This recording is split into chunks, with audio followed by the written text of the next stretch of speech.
afternoon. It's 1 p.m. here in Kenya's capital, Nairobi, and this is The Ambassador. With me, your Ambassador Paul Mathenke, where we debunk global diplomacy and geopolitics. Now, to our first story, the Democratic Republic of Congo is facing a major crisis as M23 rebels move closer to Bukavu, causing more violence and forcing many people to flee. The conflict has escalated despite recent calls for a ceasefire, with airstrikes and artillery fire and accusations of outside support. As the humanitarian situation worsens and diplomatic tensions increase, these are fears that this conflict could spread and become a regional war. Irene Juguna reports. In the eastern DRC, erupted M23 rebels launched a major attack on Congolese army positions in South Kivu, increasing the danger in an already unstable region. The DRC government has labeled M23 a terrorist group, while both the United Nations and the United States consider it an armed rebel force.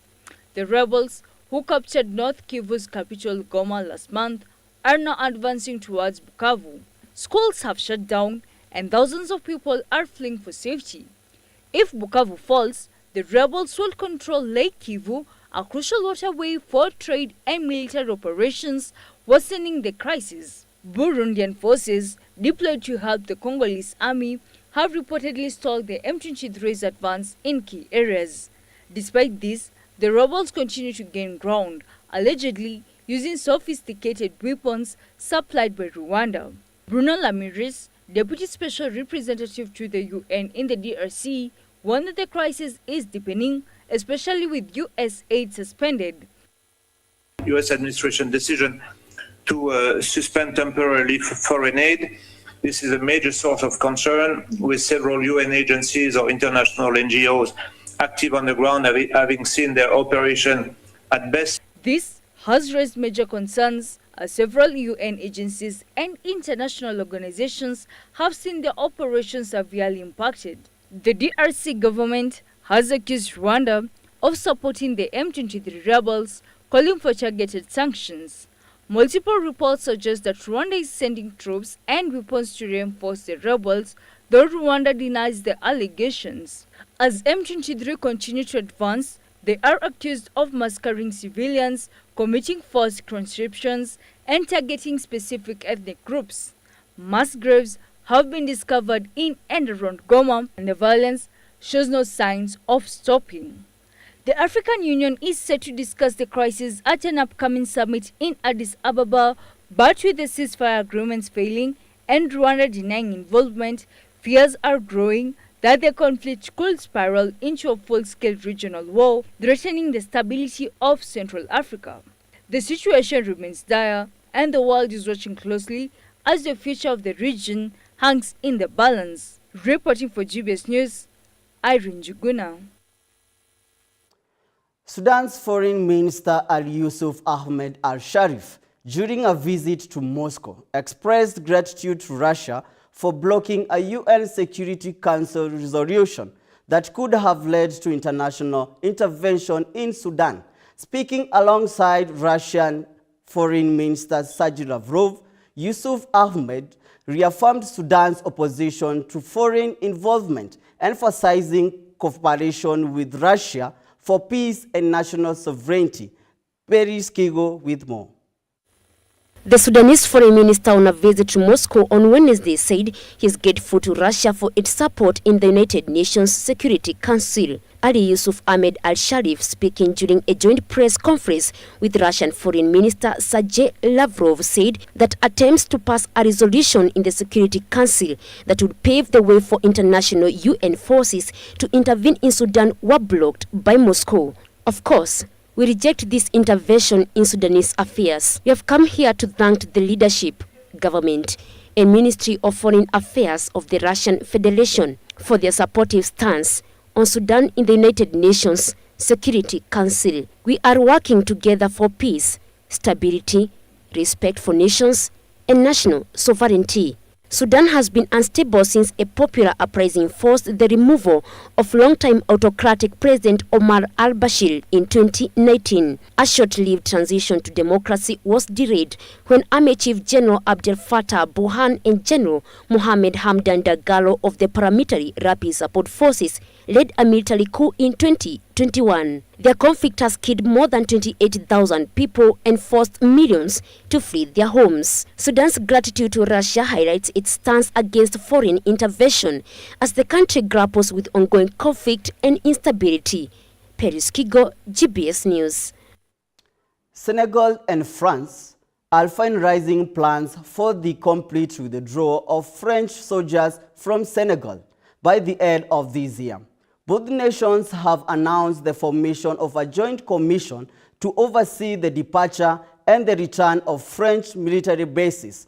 This move follows growing calls for a re-evaluation of colonial-era military presence, signaling a broader shift in the region's relationship with France. Teresa Chengo with more.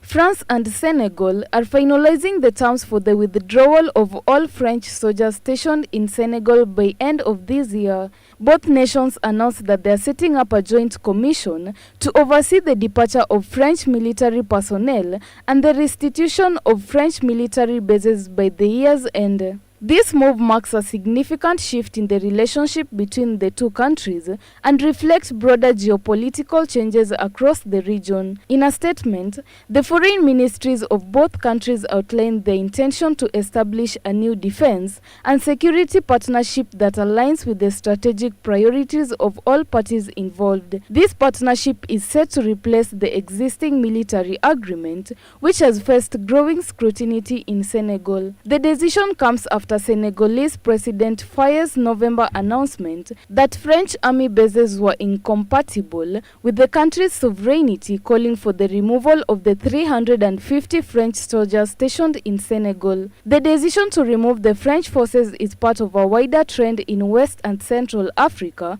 where countries are increasingly questioning their historical ties with France. Senegal's move comes after a similar action by other nations in the region, including Chad, which completed its troop withdrawal from French forces in January. Ivory Coast has also announced its intent to reduce French military presence. These developments highlight the shifting dynamics between African nations and their former colonial powers. In contrast to Senegal's approach, countries like Mali, Burkina Faso, and Niger took a more forcible stance in 2022, expelling thousands of French soldiers after their governments came to power through military coups. This nation's rejection of French involvement has further strained ties with Paris, making a new chapter in post-colonial relations in the region. Teresa Tiengo, GBS News. The ambassador will take a short break. We'll be right back with more as we debunk global diplomacy and geopolitics. Hello, kids. Did you know a year has 31,557,600 seconds? Why do you think so? Exactly. There are 60 seconds in a minute, 60 minutes in an hour, 24 hours in a day, and 365 and 25 days in a year. We count the extra 0.25 because of leap year. When you multiply all these numbers together, you get a huge number of seconds. That's why a year feels long, but time still flies when you are having fun.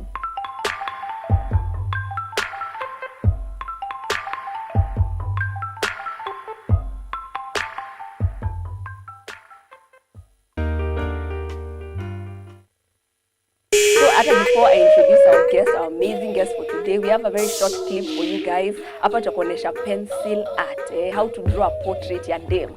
Check this out. Manze, me, I go by the name of Mike MG. I'm an artist, stroke rapper, stroke shrapper, stroke trapper. Yeah, na- So hata before we start, wazazi wako walisemaje about your music? Did they support you? Good. I'm still young, need some guns, need some insight. Kuserereka tutadunda will be hell of a night. Autopilot zitashika will be on my flight. The sativa devil's ladies made me high like a kite. So do you think msanii pia anafaa ku cloud chase ndio talent yake ionekane, ama inafaa kuwa only talent? Go for Fenagito, I'd go for Octopizzo, Octopizzo. and I'd go for P-Unit. Oh. P-Unit as a whole, wakiwa group.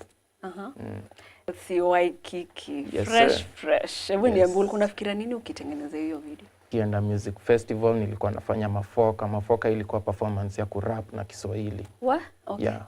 Ni kama shairi lakini ni rap. Lazima ikuwe na articulate message.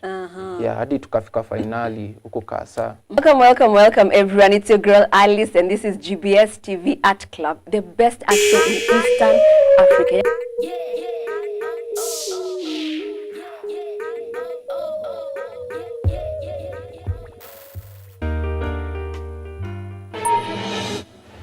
How can I start the missionary school? And God was giving me the heart to start the missionary school. In 1972, my most beautiful daughter was born. I didn't raise my daughter, but God raised my daughter, so she was raised.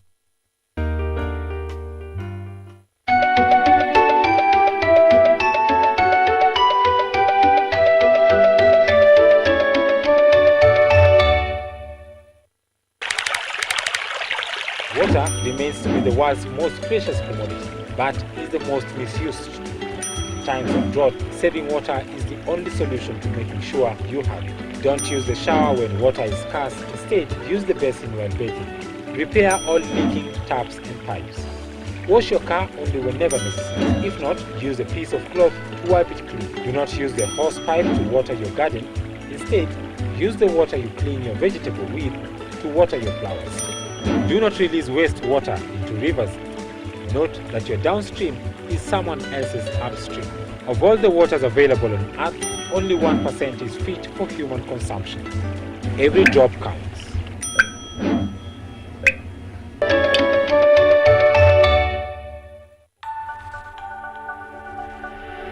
Everywhere, GBS. Welcome back to the Ambassador. And now, Haiti is facing an unprecedented crisis as children are caught in the escalating violence of armed gangs. Since the assassination of President Jovenel Moise in 2021, gangs have gained significant control over the country, leaving families trapped in fear.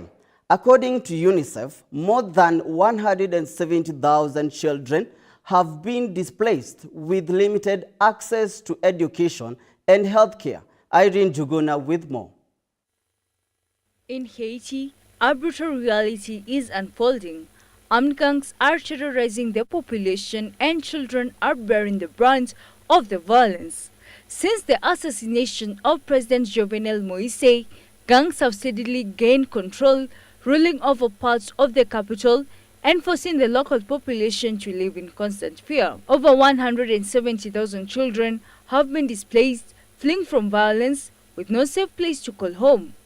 The chaos has left many of Haiti's schools shattered, making education nearly impossible for a generation of children. Nearly half of the country's healthcare facilities are non-functional due to a severe shortage of staff and medical supplies. The children of Haiti are being recruited, exploited, and often forced to become pawns in the ongoing gang violence. This ongoing crisis is not just a humanitarian disaster, it is a threat to the future of an entire generation. UNICEF is calling on the international community to urgently support Haiti. The future of Haiti's children depends on rebuilding schools, restoring safety, and providing essential services. Without urgent intervention, this crisis could become even more devastating. Reporting for GBS News, Irene Juguna. US President Donald Trump called Russia President Vladimir Putin and Ukraine's President Volodymyr Zelensky to discuss about the ongoing war between Russia and Ukraine. Trump has stated that both leaders wanted peace, while U.S. Defense Secretary Pete Hegseth said Ukraine must give up their goals of joining NATO and their right to reclaim occupied eastern territories that Russia captured. Abdi Hamid Ali with more on the scene. U.S. President Donald Trump, in a separate phone call, communicated with Russian President Vladimir Putin and Ukrainian President Volodymyr Zelensky. Ending the war has been one of his campaign promises. He posted on Truth Social saying that he had a lengthy and productive call with Putin. Trump further stated that he might meet up with Putin in Saudi Arabia in the coming days. I think we're on the way to getting peace. I think President Putin wants peace, and President Zelensky wants peace, and I want peace. I just want to see people stop getting killed. The last time Putin called a U.S. president was in the year 2022 with former President Joe Biden during a contentious moment when Putin ordered the invasion of Ukraine. I myself just spoke to the president about these calls, and he told me to tell all of you they were very good calls, they were very positive, and the administration is wholeheartedly committed to a peace deal to end once and for all the Russia-Ukraine war. Russia and Ukraine have been in war for almost 3 years, with Russia occupying the eastern territories of Ukraine. The war has reached a point of stagnation where both countries are counting the losses. Trump has stated that both countries are open to discuss the peace deal as Trump summoned his top officials to begin negotiation talks between the two warring nations. U.S. Defense Secretary Pete Hegseth said Ukraine must abandon their goal of joining the NATO alliance and their goal of regaining territories under Russian occupation. The United States does not believe that NATO membership for Ukraine is a realistic outcome of a negotiated settlement. Instead, any security guarantee must be backed by capable European and non-European troops.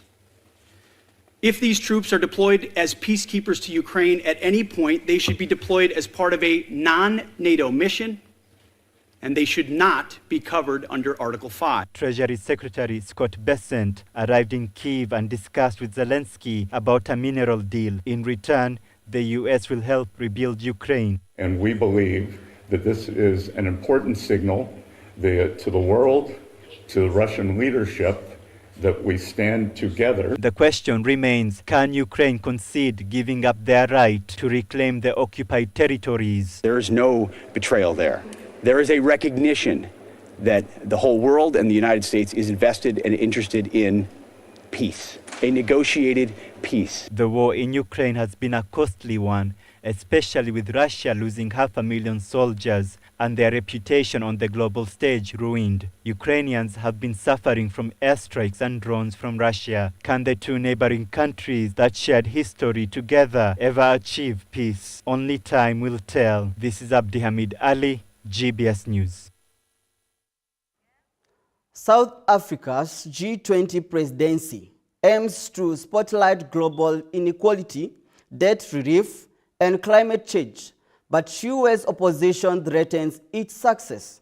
Secretary of State Marco Rubio criticized South Africa's agenda as very bad and will skip key meetings, while President Donald Trump cut financial aid, citing policy disagreements. Analysts warn that Washington's stance could weaken the G20 and shift influence toward China and Russia. Peris Kigo reports. South Africa's G20 presidency aimed to bring global attention to pressing issues like inequality, sovereign debt, and climate change. However, the United States has opposed its agenda, with Secretary of State Marco Rubio calling it very bad and refusing to attend key meetings. President Donald Trump further escalated tensions by cutting U.S. financial aid, citing disagreements over South Africa's redistribution policy and its genocide case against Israel. The U.S. stance has raised concern about the G20 relevance, as analysts warn that Washington withdrawal could weaken the forum and shift influence toward China and Russia. Beijing and Moscow have expressed strong support for South Africa presidency, with top diplomats set to attend upcoming meetings. Despite U.S. resistance, South Africa remains committed to its agenda, emphasizing climate action and fairer financial policies for poorer nations. Pretoria insists it has backing from other G20 members and it will proceed with its planned initiatives. With South Africa set to hand over the presidency to the U.S. in December, the ongoing tensions could shape the future of global economic cooperation. Paris Kigo, GPS News. Israeli military has summoned draftees to prepare for a possible assault on Gaza. This news comes after Hamas refused to release hostages on Saturday.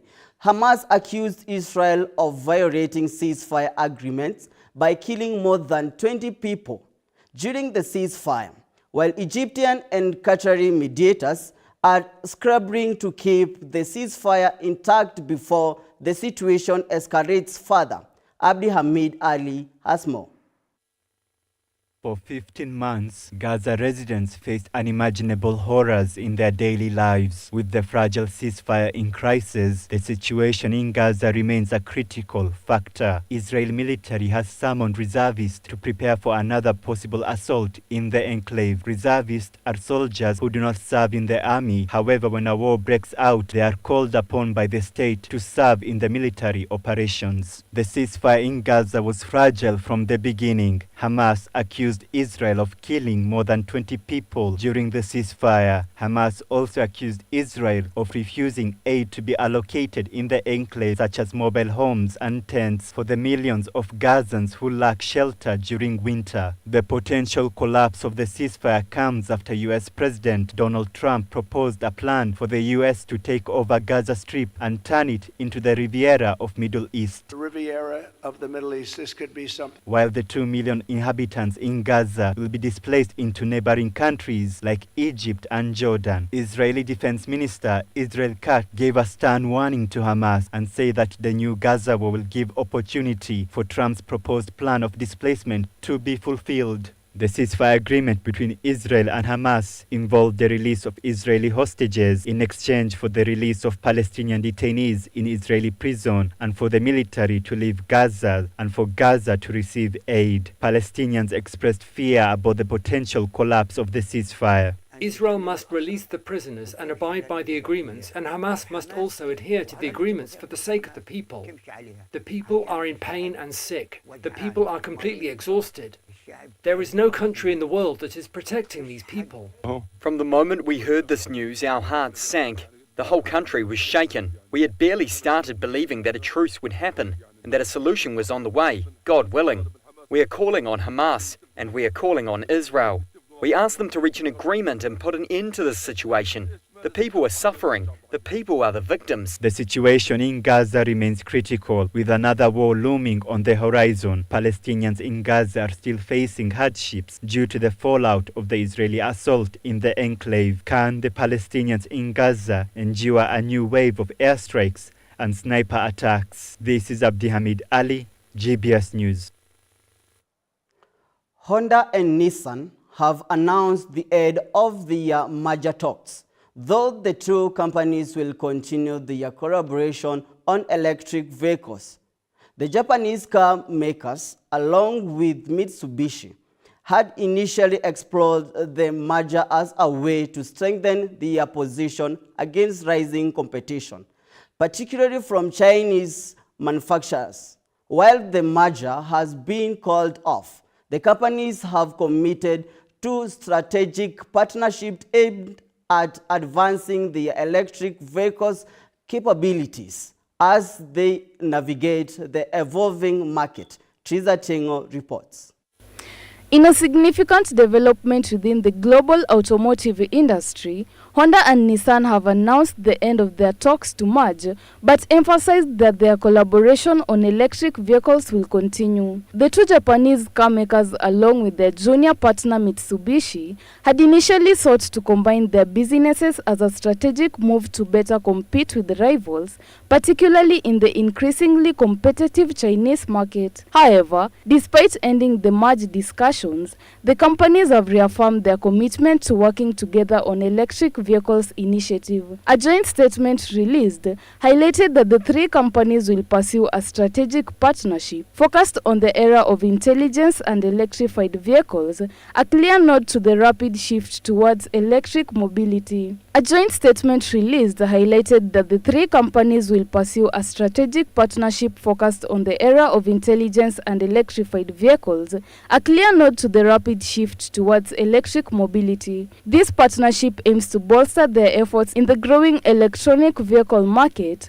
where they face stiff competition from companies like China's BYD. Had the merger proceeded, it will have created a formidable force in the automotive industry, rivaling giants like Toyota, Volkswagen, General Motors, and Ford. This was particularly important as Nissan had been grappling with the falling market share and a tough operating environment. Despite the merger falling through, the two companies are still determined to build up their electric vehicle capabilities. Honda's CEO Toshihiro explained that the initial merger discussions were spurred by the need to strengthen their position in the face of rising competition from Chinese manufacturers. He stressed that by 2030, companies must be well prepared to compete with these emerging forces or risk being left behind. As the global automotive landscape continues to evolve rapidly, particularly with the rise of electric vehicles, this strategic partnership and potential investments could play a crucial role in shaping the future of the industry.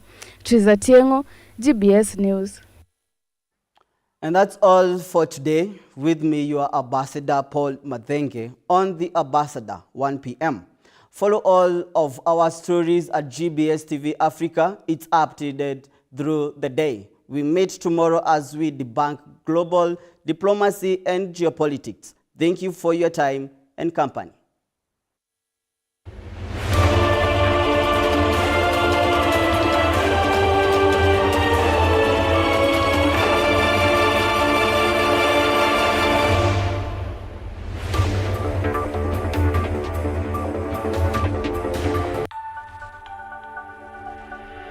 Everywhere, GBS.